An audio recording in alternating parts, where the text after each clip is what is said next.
தேவனுடைய நாமம் மகிமைப்படுவதாக. தேவஜனமே, என் தேவன் அவர் சமீபமாய் இருக்கிறார். நம்முடைய தேவன் அவர் சமீபமாய் இருக்கிறார். எப்படிப்பட்ட தேவன் அவர் சமீபமாய் இருக்கிறார் என்று சொல்லும் பொழுது, ஏசாயா எழுதின தீர்க்கதரிசன புஸ்தகத்திலே 50வது அதிகாரம் 8வது வசனத்தில் வாசிக்கிறோம், என்னை நீதிமானாக்குகிறவர் சமீபமாய் இருக்கிறார். நம்மை நீதிமானாக்குகிறவர்.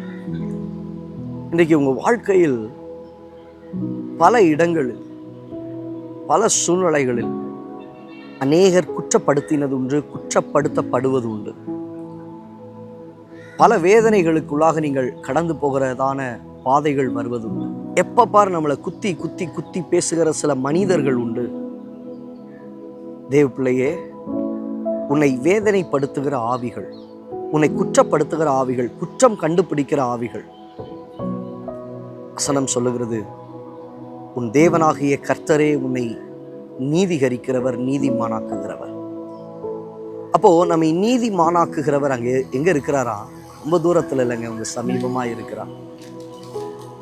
மனிதர்கள் உங்களை குறித்து பேசுகிறத உங்க காதுகளினால கேட்டது நிமித்தமாய் மனம் உடைந்து போய் இருக்கிறீங்க, வேதனையோடு இருக்கிறீங்க, வேதனைப்பட்டு இருக்கிறீங்க. கர்த்தர் சொல்றாரு, நீ அதை நினைச்சு உடைந்து போகாத. நீ அதை நினைத்து உன் உள்ளம் கலங்க வேண்டாம். உனக்காக ஜீவனை கொடுத்த நான், உனக்காக ரத்தத்தை சிந்தின நான் சமீபித்திருக்கிறேன். உங்க குடும்பத்தார் உங்களை வேதனைப்படுத்திக்கிட்டே இருக்காங்கல்ல. அன்னைக்கு ஒரு பிள்ளை சொல்லும்போது அவன் சொன்ன ஒரு வார்த்தை, எப்ப பாரு எங்க அப்பா என்னை குத்திக்கிட்டே இருக்கிறாங்க.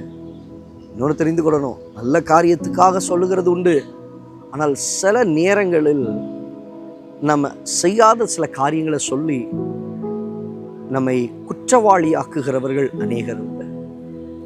நம்முடைய குடும்பத்தார், இனத்தார், பந்தத்தார், நண்பர்கள், சுற்றி இருக்கிற மனிதர்கள் வேதனைப்படுத்துகிறது உண்டு.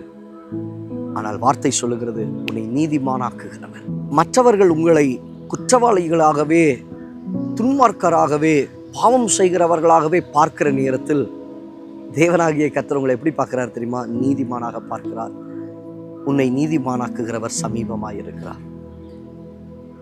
அன்னைக்கு ஆண்டவர்கிட்ட கேளுங்க, ஆண்டவரே என்னை நீதிகரிப்பீராக. பின்னும் பாவத்துல போய் விழுந்துடாதீங்க.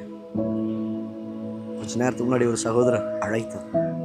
சொல்லும் பொழுது ஒரே அழுகை, ஐயோ பாஸ்டர், நான் பாவத்துல விழுந்துட்டேன், இப்படிப்பட்ட காரியத்துல விழுந்துட்டேன், எல்லாரும் என்ன ஒரு மாதிரி பார்க்குறாங்க, எல்லாரும் என்ன குத்துறாங்க.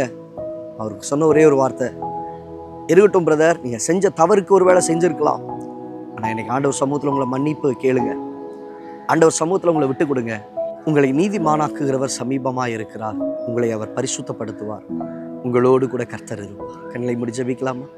நல்ல தகப்பனே, இந்த வார்த்தைகளை கேட்ட உடைய பிள்ளைகளுடைய வாழ்க்கையில் நீதிமானாக்குகிறவர், பரிசுத்தப்படுத்துகிறவர், தகுதிப்படுத்துகிறவர் நீர் சமீபமாக இருக்கிறார். மனிதர்கள் குற்றப்படுத்தினாலும் எங்களை குற்றப்படுத்தாத கர்த்தர், பரிசுத்தவானாகவே பார்க்கிற தேவன், பரிசுத்தப்படுத்தி நடத்தும் இயேசுவின் நாமத்தில் பிதாவே, ஆமென். ஆம் தேவ பிள்ளையே, உன் விழுகையிலே அநேகர் சிரிக்கலாம், ஆனால் தேவனாகிய கர்த்தரோ உன் எழுகையிலே கண்ணோக்கமாய் இருக்கிறவர். உன்னை பரிசுத்தப்படுத்தி நடத்துவார். உன்னை நீதிமானாக்குகிறவர் சமீபத்தில் இருக்கிறார். God bless you.